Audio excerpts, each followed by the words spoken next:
Hey nerds, this is Mr. Tui here at UnlimitedTutor.com. I teach the SAT in simple terms that any student can understand. Today we're working on SAT practice test number 1, section 3, question 10. The question reads, for the function g defined above, a is a constant and g of 4 equals 8.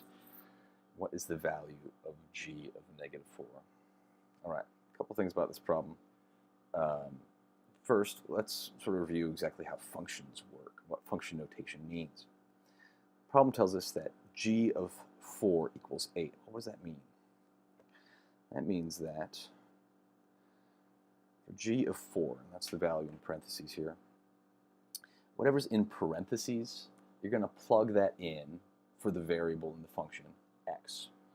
So we're going to rewrite the function a times 4 squared plus 24.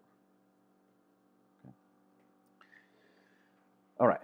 Now, remember, the problem is asking us to solve for g of negative 4, not g of 4, so why is this useful?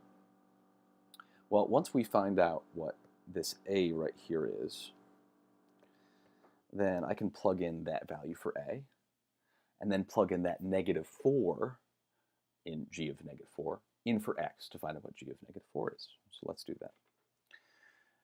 All right, I'm going to rewrite g of negative 4 here as 8 because the problem tells us that g of 4 is 8.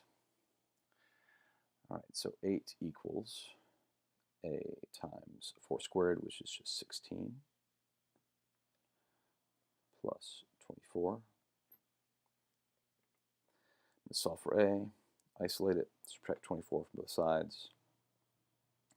I get negative 16 equals a times 16, isolating a, divide both sides by 16. Therefore, a equals negative 1.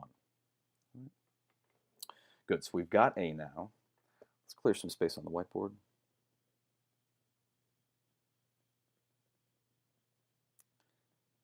A tedious process sometimes.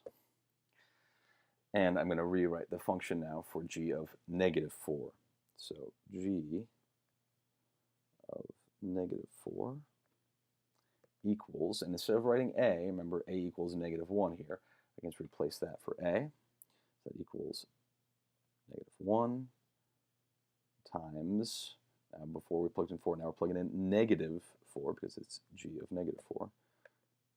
Negative 4 squared plus 24. Now all we got to do is just calculate what that is now.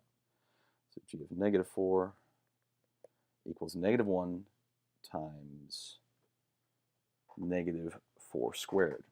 Negative 4 squared is just 16. When you multiply two negative numbers together, you get a positive number. So that gives us negative 1 times 16 plus 24.